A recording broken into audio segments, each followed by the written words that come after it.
శ్రీమాత్రే నమ. శ్రీ గురుభ్యో నమ. ప్రేక్షకులకు విశ్వావసు నామ సంవత్సర ఉగాది శుభాకాంక్షలు. ధ్యానం వందే శంభౌమాపతిం సురగురుం వందే జగత్కారణం వందే పన్నగభూషణం మృగధరం వందే పశూనాం పతిం వందే సూర్యశశాంగమన్యనయనం వందే ముకుందప్రియం వందే భక్తజనాశ్రయం చ వరదం వందే శివం శంకరం.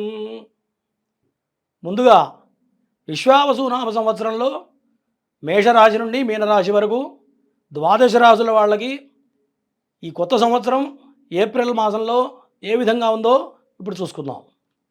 కన్యా రాశి విశ్వావసు నామ సంవత్సరంలో ఏప్రిల్ మాసంలో మరి ఏ విధంగా ఉందో చూద్దాం. ప్రధానంగా ఈ కన్యా రాశి వాళ్ళకి అష్టమంలో రవి చాలా అనుకూలంగా ఉన్నాడు. అష్టమంలో రవి అనుకూలం ఉండడం వల్ల విదేశీ ప్రయత్నాలు ఎవరైతే చేయబోతూ ఉన్నారో వాళ్ళందరికీ కూడా మంచి అనుకూలమైన సమయం ఈ ఏప్రిల్ మాసం. విదేశీ విద్య కోసం కానీ, వీసా ప్రయత్నాలు చేసే వాళ్ళకి కానీ, విదేశాల్లో మంచి మంచి ఉద్యోగ ప్రయత్నాలు చేసే వాళ్ళందరికీ కూడా ఈ మాసం అనుకూలంగా ఉండబోతుంది కన్యారాశి వాళ్ళకి.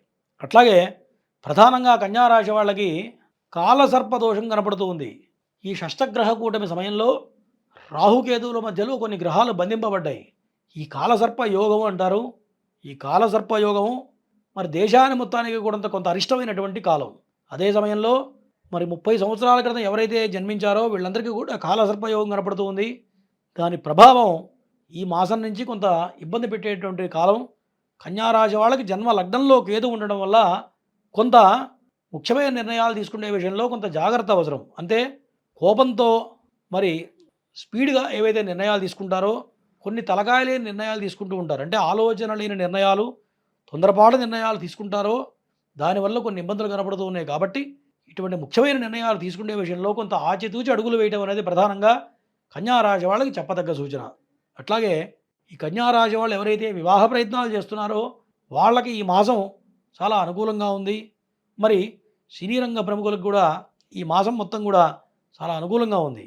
అట్లాగే ఈ మాసంలో చేసే ప్రయత్నాలు మొత్తం కూడా ధనపరంగా, వృత్తిపరంగా, ఉద్యోగపరంగా, వ్యాపారపరంగా ఏదైతే మీరు కొన్ని అనుకూలమైన ప్రయత్నాలు చేస్తారో, మంచి మంచి ప్రయత్నాలు చేస్తారో ఈ మాసంలో ఇవన్నీ కూడా సఫలీకృతం అవుతాయి. అన్నిట్లో సందేహం లేదు. ఎందుకంటే ధన భాగ్యాధిపతి అయినటువంటి శుక్రగ్రహం ఉచ్చస్థితిలో ఉండడం అనేది కన్యారాశి వాళ్ళకి చాలా అనుకూలమైనటువంటి సమయం. అంటే మీకు ఏదైతే డబ్బు రావాలన్నా, ఎప్పటి నుంచో డబ్బు చేతికి అందక ఇబ్బంది పడుతున్నా, కొత్త వ్యాపారాలు చేయాలని ప్రయత్నం చేసే వాళ్ళకి మరి డబ్బు అందక ఇబ్బందులు పడుతున్నారో వాళ్ళందరికీ కూడా ఈ మాసంలో చాలా అనుకూలంగా కనపడుతుంది కన్యారాశి వాళ్ళకి. మరి ఇటువంటి ప్రయత్నాలు సఫలీకృతం అవబోతున్నాయి కన్యారాశి వాళ్ళకి. తర్వాత మరి ప్రధానంగా ఈ కన్యారాశి వాళ్ళకి లగ్న దశమాధిపతి అయినటువంటి బుధుడు సప్తమ స్థానంలో నీచ స్థితిలో పడ్డాడు.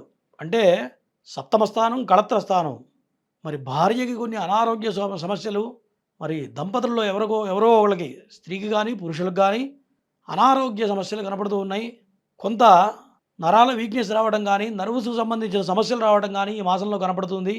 మరి ఈ విషయాల్లో ప్రధానంగా జాగ్రత్తగా ఉండడం అనేది ప్రధానంగా కన్యారాశి వాళ్ళకి చెప్పదగ్గ సూచన. అట్లాగే ఎవరైతే ఉద్యోగ ప్రయత్నాలు చేస్తున్నారో వాళ్ళకి ఈ మాసం మధ్యమంగా ఉంది. అంటే 50-50. అంటే మీ ప్రయత్నం లోపం లేకుండా గట్టి ప్రయత్నాలు చేస్తే ఒక రకంగా రవి అనుకూలంగా ఉన్నాడు. ధనాధిపతి శుక్రగ్రహం కూడా అనుకూలం ఉంది. కానీ ఇదే సమయంలో బుధుడు బుద్ధికారకుడు కాబట్టి మీరు బుద్ధిస్థిమితంతో, సత్ప్రవర్తనతో మరి ముఖ్యంగా గట్టిగా నిర్ణయాలు తీసుకున్నట్లయితే ఈ మాసం అనుకూలంగా ఉంటుంది. ఏదో ప్రయత్న లోపం చేసుకుంటూ ప్రయత్న లోపం పెట్టుకొని వస్తుందిలే చేద్దాంలే అనేటువంటి లక్షణం కనుక ఉన్నట్లయితే ఈ సమయం అంతా వృధా అయ్యే సమయం. కాబట్టి ఈ మాసంలో మరి ముఖ్యంగా స్థిరచిత్తంతో మీరు తీసుకోవాల్సిన నిర్ణయాలు తీసుకోవడం అనేది ప్రధానంగా చెప్పదగ్గ సూచన కన్యారాశి వాళ్ళకి. మరి ఈ కన్యారాశి వాళ్ళకి చతుర్థాధిపతి అయినటువంటి గురుగ్రహం శత్రుక్షేత్రంలో పడడం వల్ల కుటుంబపరంగా కొన్ని చికాకులు ఉంటాయి.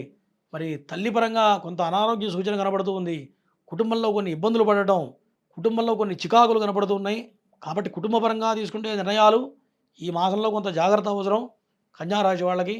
అట్లాగే తృతీయ భాగ్యాధిపతి అయినటువంటి కుజుడు నీచ స్థితిలో ఉండడం కూడా మరి అన్నదమ్ముల విషయంలో కానీ, సోదరీమణుల విషయంలో కానీ, ఆస్తుల పంపకాల విషయంలో కానీ కొంత జాగ్రత్తగా తొందరపాటు లేకుండా ముందుకు వెళ్ళాలి.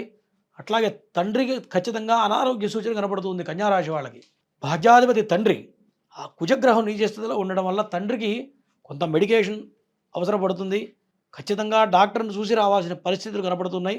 కాబట్టి అనారోగ్య విషయంలో కొంత జాగ్రత్త అవసరం కన్యారాశి వాళ్ళకి. అట్లాగే భూ సంబంధమైన వ్యవహారాలు ఎవరైతే ఇంటి ప్రయత్నాలు చేయాలనుకుంటున్నారో ఈ మాసం కొంత వ్యతిరేకంగా కనపడుతుంది కన్యారాశి వాళ్ళకి. కాబట్టి ఏప్రిల్ మాసం తర్వాత కనుక సొంత ఇంటి ప్రయత్నాలు చేసే వాళ్ళకి సఫలీకృతం కాబోతూ ఉన్నాయి. తర్వాత సినీ రంగ ప్రముఖులకి, రాజకీయ రంగ ప్రముఖులకి ఈ మాసం కొంత వ్యతిరేకంగా కనపడుతుంది. కుజుడు నీచ స్థితిలో పడడం వల్ల ఈ యొక్క వృత్తుల వాళ్ళు, రాజకీయ రంగ ప్రముఖుల వాళ్ళు కొంత మాటలు పడటం, లేనిపోయిన నిందలు మీద పడటం అనేది రాజకీయ రంగ ప్రముఖులకి కొంత ప్రధానంగా చెప్పదగ్గ సూచన కన్యారాశి వాళ్ళకి. సరిపోయిందా?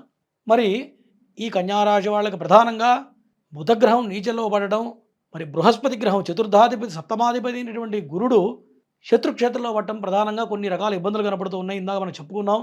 భార్య అనారోగ్యం ఒకటి, తండ్రి అనారోగ్యం ఒకటి. మరి ఈ అనారోగ్య సమస్యల నుంచి బయటపడడానికి ప్రధానంగా సుబ్రహ్మణ్య ఆరాధన చేయడం వల్ల కుటుంబపరమైన చికాకులు తగ్గుతాయి.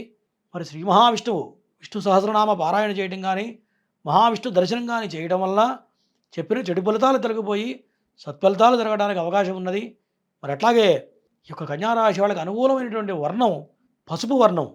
పసుపు వర్ణ వస్త్రాలు ధరించి కనుక మీరు ముఖ్యమైన పనులు చేసే విషయంలో ధరించినట్లయితే ఆ రోజు మొత్తం కూడా అనుకూలంగా ఉండబోతుంది కన్యారాశి వాళ్ళకి. ఇంతవరకు ఈ ఏప్రిల్ మాసంలో విశ్వావసు నామ సంవత్సరంలో మాస ఫలితాలు చెప్పుకున్నాం.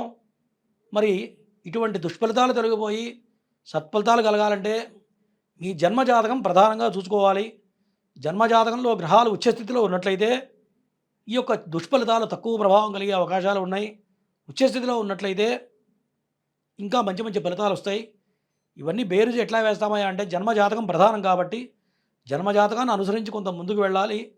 మరి చెప్పినటువంటి నియమాలు పాటిస్తూ దైవారాధనలు చేసుకుంటూ ఈ ఏప్రిల్ మాసంలో మీరందరూ కూడా సుఖ సంతోషాలతో ఉండాలని ఈశ్వరాన్ని ప్రార్థిస్తూ సెలవు.